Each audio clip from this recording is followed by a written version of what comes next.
The Haunted Organist of Hurly Burly by Rosa Mullholand. There had been a thunderstorm in the village of Hurly Burly. Every door was shut, every dog in his kennel, every rut and gutter a flowing river after the deluge of rain that had fallen. Up at the great house, a mile from the town, the rooks were calling to one another about the fright they had been in.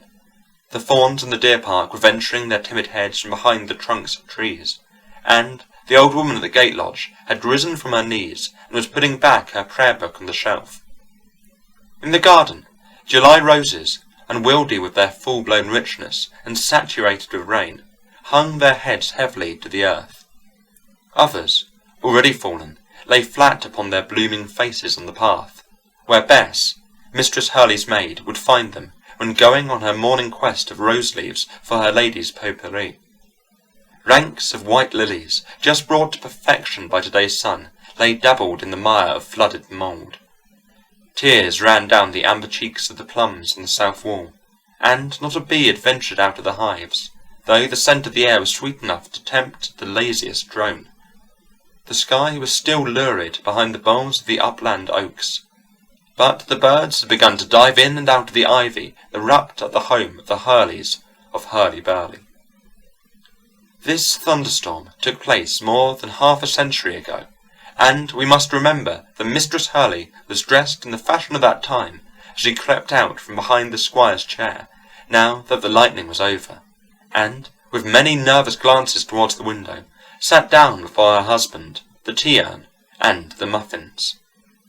We can picture her fine lace cap with its peachy ribbons, the frill on the hem of her cabric gown just touching her ankles, the embroidered clocks in her stockings, the rosettes in her shoes, but not so easily the lilac shade of her mild eyes, the satin skin, which still kept its delicate bloom, though wrinkled with advancing age, and the pale, sweet, puckered mouth that time and sorrow had made angelic, while trying vainly to deface its beauty. The squire was as rugged as his wife was gentle, his skin as brown as hers was white, his grey hair as bristling as hers was glossed. The years had ploughed his face into ruts and channels.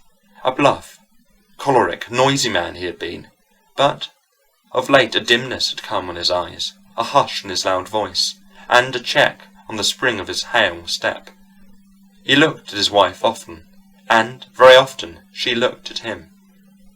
She was not a tall woman, and he was only a head higher. They were a quaintly well-matched couple, despite their differences. She turned to you with nervous sharpness and revealed her tender voice and eye. He spoke and glanced roughly, but the turn of his head was courteous. Of late they fitted one another better than they had ever done in the heyday of their youthful love. A common sorrow had developed a singular likeness between them. In former years the cry from the wife had been, "Don't curb my son too much," and from the husband, "You'll ruin the lad's softness." But now the idol that stood between them was removed, and they saw each other better. The room in which they sat was a pleasant old-fashioned drawing-room, with a general spider-legged character about the fittings, spinet and guitar in their places, with a great deal of copied music besides them, carpet, tawny wreaths on the pale blue flutings on the walls, and faint gilding on the furniture. A huge urn crammed with roses in the open bay window, through which came delicious airs from the garden, the twittering of birds settling to sleep in the ivy close by, and occasionally the pattering of a flight of raindrops swept to the ground as a bough bent in the breeze. The urn on the table was ancient silver, and the china rare. There was nothing in the room for luxurious ease of the body, but everything of delicate refinement for the eye. There was a great hush all over Hurly Burly, except in the neighbourhood of the rooks. Every living thing had suffered from heat for the past month, and now, in common with all nature, was receiving the boon of refreshed air in silent peace. The mistress and master of Hurly Burly shared the general spirit that was abroad, and were not talkative over their tea. "Do you know," said Mistress Hurly at last, "when I heard the thirst of the thunder beginning, I thought it was... The lady broke down, her lips trembling, and the peachy ribbons of her cap stirring with great agitation. Pshaw! Cried the old squire, making his cup suddenly ring upon the saucer. You ought to have forgotten that. Nothing has been heard for 3 months. At this moment a rolling sound struck upon the ears of both. The lady rose from her seat trembling, and folded her hands together, while the tea-urn flooded the tray. Nonsense, my love, said the squire. That is the noise of wheels. Who can be arriving? Who indeed? Murmured the lady, reseating herself in agitation. Presently, pretty Bess of the rose-leaves appeared at the door in a flutter of blue ribbons. Please, madame, a lady has arrived, and she says she is expected. She asked for her apartment, and I put her into the room that was got ready for Miss Calderwood, and she sends her respects to you, madame, and she'll be down with you presently. The squire looked at his wife, and his wife looked at the squire. It is some mistake, murmured madame. Some visitor for Calderwood or the Grange. It is very singular. Hardly had she spoken when the door again opened, and the stranger appeared. A small creature, whether girl or woman it would be hard to say, dressed in a scanty black silk dress, her narrow shoulders covered with a white muslin pelerine. Her hair was swept up to the crown of her head, all but a little fringe hanging over her low forehead within an inch of her brows. Her face was brown and thin, eyes black and long, with blacker settings, mouth large, sweet, and melancholy. She was all head, mouth, and eyes. Her nose and chin were nothing. This visitor crossed the floor hastily, dropped a curtsy in the middle of the room, and approached the table, saying abruptly with a soft Italian accent, Sir and Madame, I am here. I am come to play your organ. The organ? Gasped Mistress Hurly. The organ? Stammered the squire. Yes, the organ, said the little stranger lady, playing on the back of her chair with her fingers, as if she felt notes under them. It was but last week when the handsome signor, your son, came to my little house, where I have lived teaching music since my English father and my Italian mother and brothers and sisters died, and left me so lonely. Here the fingers left off drumming, and 2 great tears were brushed off, one from each eye, with each hand, child's fashion. But the next moment the fingers were at work again, as if only whilst they were moving the tongue could speak. Noble signor, your son, said the little woman, looking trustfully from one to the other of the old couple, while a bright blush shone through her brown skin. He often came to see me before that, always in the evening, when the sun was warm and yellow all through my little studio, and the music was swelling my heart, and I could play out grand with all my soul. Then he used to come and say, Hurry, little Lisa, and play better, better still. I have work for you to do by and by. Sometimes he said, Brava, and sometimes he said, Eccelentisima. But one night last week he came to me and he said, It is enough. Will you swear to do my bidding, whatever it may be? Here the black eyes fell, and I said, Yes. And he said, Now you are my betrothed. And I said, Yes. And he said, Pack up your music, little Lisa, and go off to England to my English father and mother, who have an organ in their house which must be played upon. If they refuse to let you play, tell them I sent you, and they will give you leave. You must play all day, and you must get up in the night and play. You must never tire. You are my betrothed, and you have sworn to do my work. I said, Shall I see you there, signor? And he said, Yes, you shall see me there. I said, I will keep my vow, signor. And so, sir and madame, I am come. The soft foreign voice left off talking, the fingers left off thrumming on the chair, and the little stranger gazed in dismay at her auditors, both pale with agitation. You are deceived. You make a mistake, said they in one breath. Our son, began Mistress Hurly, but her mouth twitched, her voice broke, and she looked piteously towards her husband. Our son, said the squire, making an effort to conquer the quavering in his voice. Our son is long dead. Nay, nay, said the little foreigner. If you have thought him dead, have good cheer, dear sir and madame. He is alive, he is well, and strong and handsome. But 1, 2, 3, 4, 5 on the fingers. Daisy stood by my side.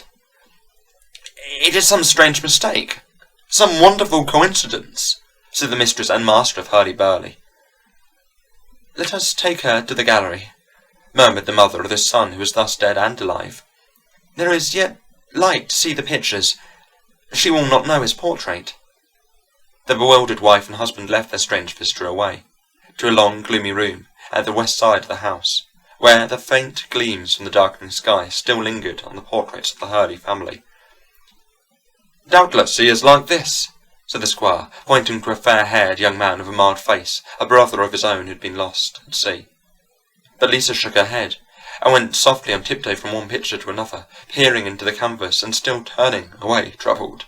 But at last a shriek of delight startled the shadowy chamber. "Ah, here he is! See, here he is! The noble signor, the beautiful signor! Not half so handsome as he looked 5 days ago when talking to poor little Lisa. Ah, dear sir and madame, you are now content? Now take me to the organ, that I may commence to do his bidding at once." The mistress of Hurly Burly clung fast by her husband's arm. "How old are you?" "Girl," she said faintly. 18, said the visitor impatiently, moving towards the door. "And my son has been dead for 20 years, said his mother, and swooned on her husband's breast. "Order the carriage at once," said Mistress Hurly, recovering from her swoon. "I will take her to Margaret Souderwood. Margaret will tell her the story. Margaret will bring her to reason. No, not tomorrow. I cannot bear tomorrow. It is so far away. We must go tonight." The little signora thought the old lady mad, but she put on her cloak again obediently, and took her seat beside Mistress Hurly in the Hurly family coach. The moon that looked in at them through the pane as they lumbered along was not whiter than the aged face of the squire's wife, whose dim, faded eyes were fixed upon it in doubt and awe, too great for tears or words.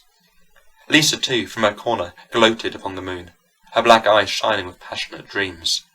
A carriage rolled away from the Souderwood door as the Hurly coach drew up at the steps.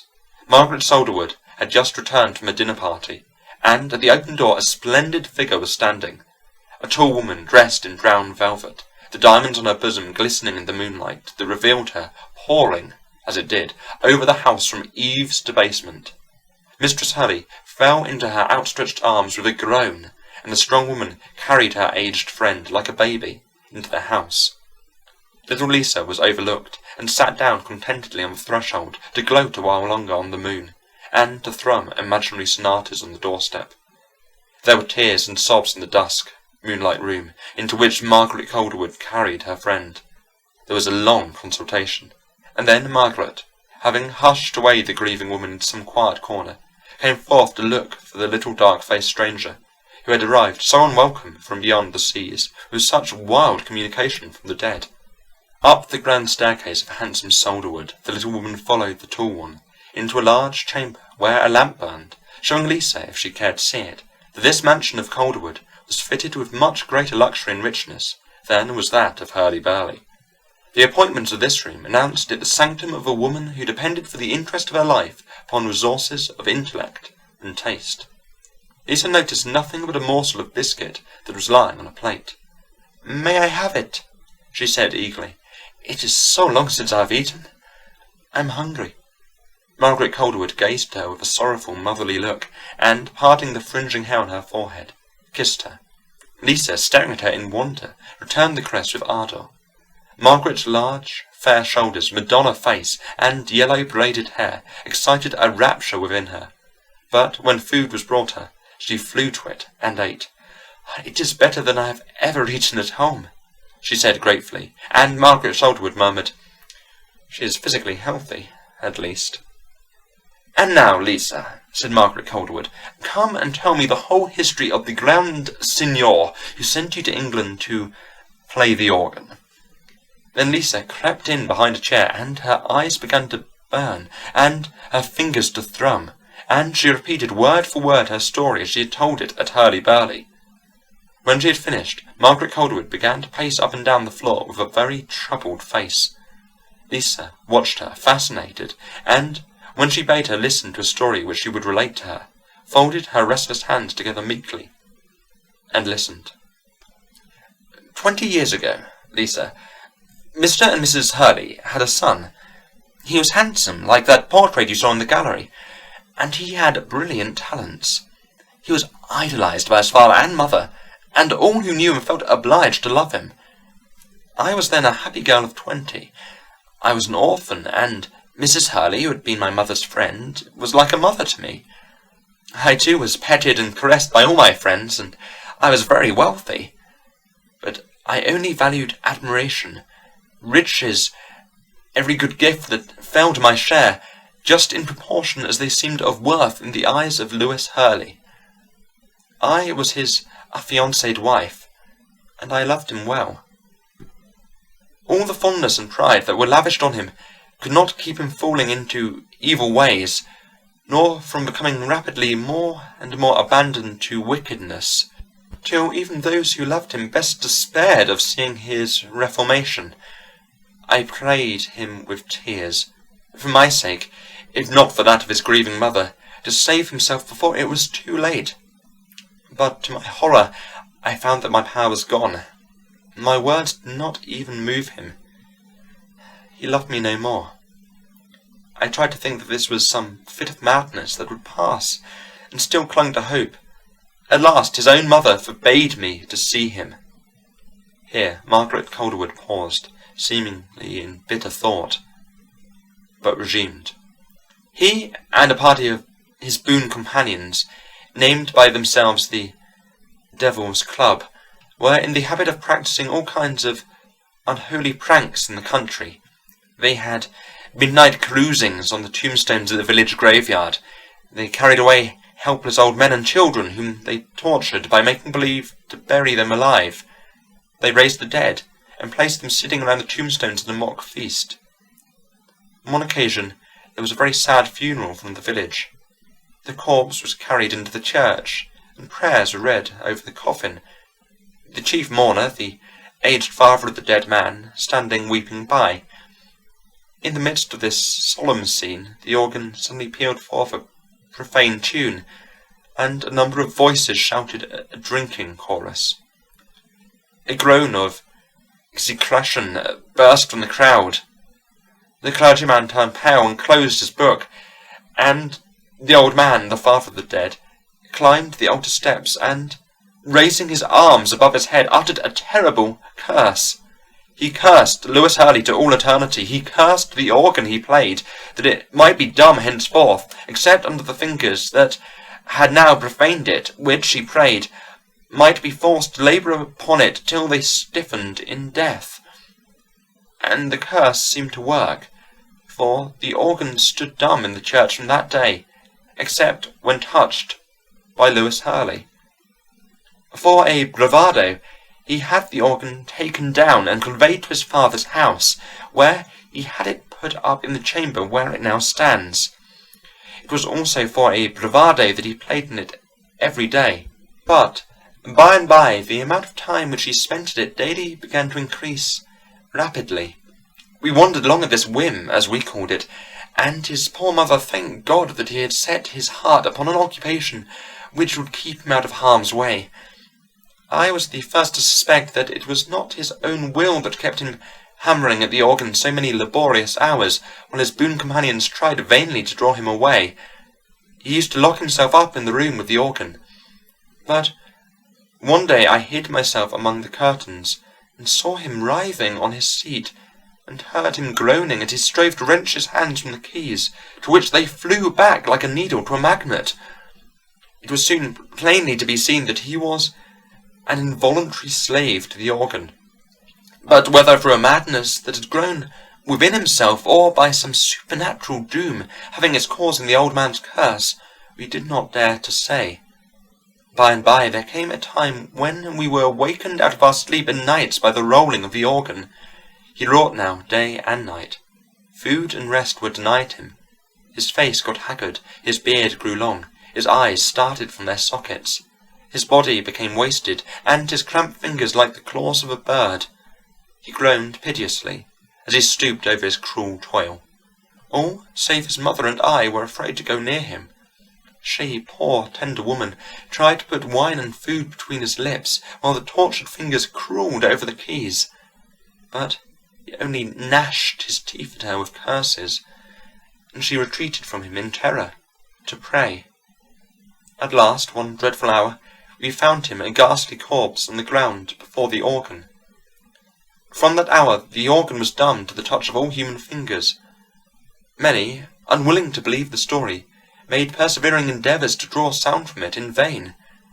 But when the darkened empty room was locked up and left, we heard, as loud as ever, the well-known sounds humming and rolling through the walls. Night and day the tones of the organ boomed on as before. It seemed that the doom of the wretched man was not yet fulfilled, although his tortured body had been worn out in the terrible struggle to accomplish it. Even his own mother was afraid to go near the room then. So the time went on, and the curse of this perpetual music was not removed from the house. Servants refused to stay about the place. Visitors shunned it. The squire and his wife left their home for years, and returned, left it, and returned again, to find their ears still tortured and their hearts wrung by the unceasing persecution of terrible sounds. At last, but a few months ago, a holy man was found, who locked himself up in the cursed chamber for many days, praying and wrestling with the demon. After he came forth and went away, the sound ceased, and the organ was heard no more. Since then there has been peace in the house. And now, Lisa, your strange appearance and your strange story convince us that you are a victim of a ruse of the evil one. Be warned in time, and place yourself under the protection of God, that you may be saved from the fearful influences that are at work upon you. Come. Margaret Calderwood turned to the corner where the stranger sat, as she had supposed, listening intently. Little Lisa was fast asleep, her hands spread before her, as if she played an organ in her dreams. Margaret took the soft brown face to her motherly breast, and kissed the swelling temples, too big with wonder and fancy. "We will save you from a horrible fate," she murmured, and carried the girl to bed. In the morning Lisa was gone. Margaret Calderwood, coming early from her own chamber, went into the girl's room and found the bed empty. "She is just such a wild thing," thought Margaret, "as would rush out at sunrise to hear the larks." And she went forth to look for her in the meadows, behind the beech hedges, and in the home park. Mistress Hurly, from the breakfast-room window, saw Margaret Calderwood, large and fair in her white morning gown, coming down the garden path between the rose bushes, with her fair draperies dabbled by the dew, and a look of trouble on her calm face. Her quest had been unsuccessful. The little foreigner had vanished. A second search after breakfast proved also fruitless, and towards evening the two women drove back to Hurly Burly together. There all was panic and distress. The squire sat in his study with the doors shut, and his hands over his ears. The servants, with pale faces, were huddled together in whispering groups. The haunted organ was pealing through the house as of old. Margaret Calderwood hastened to the fatal chamber, and there, sure enough, was Lisa, perched upon the high seat before the organ, beating the keys with her small hands, her slight figure swaying, and the evening sunshine playing about her weird head. Sweet, unearthly music she wrung from the groaning heart of the organ, wild melodies mounting to rapturous heights and falling to mournful depths. She wandered from Mendelssohn to Mozart, and from Mozart to Beethoven. Margaret stood fascinated awhile by the ravishing beauty of the sounds she heard, but, rousing herself quickly, put her arms round the musician and forced her away from the chamber. Lisa returned next day, however, and was not so easily coaxed from her post again. Day after day she laboured at the organ, growing paler and thinner and more weird-looking as the time went on. "I work so hard," she said to Mrs. Hurly. "The Signor, your son, is he pleased? Ask him to come and tell me himself if he is pleased." Mistress Hurly got ill, and took to her bed. The squire swore at the young foreign baggage, and roamed abroad. Margaret Calderwood was the only one who stood by to watch the fate of the little organist. The curse of the organ was upon Lisa. It spoke under her hand, and her hand was its slave. At last she announced rapturously that she had had a visit from the brave Signor, who had commended her industry and urged her to work yet harder. After that she ceased to hold any communication with the living. Time after time Margaret Calderwood wrapped her arms about the frail thing, and carried her away by force, locking the door of the fatal chamber. But Locking the chamber and burying the key were of no avail. The door stood open again, and Lisa was labouring on her perch. One night, wakened from her sleep by the well-known humming and moaning of the organ, Margaret dressed hurriedly and hastened to the unholy room. Moonlight was pouring down the staircase and passages of Hurly Burly. It shone on the marble bust of the dead Lewis Hurly that stood in the niche above his mother's sitting-room door.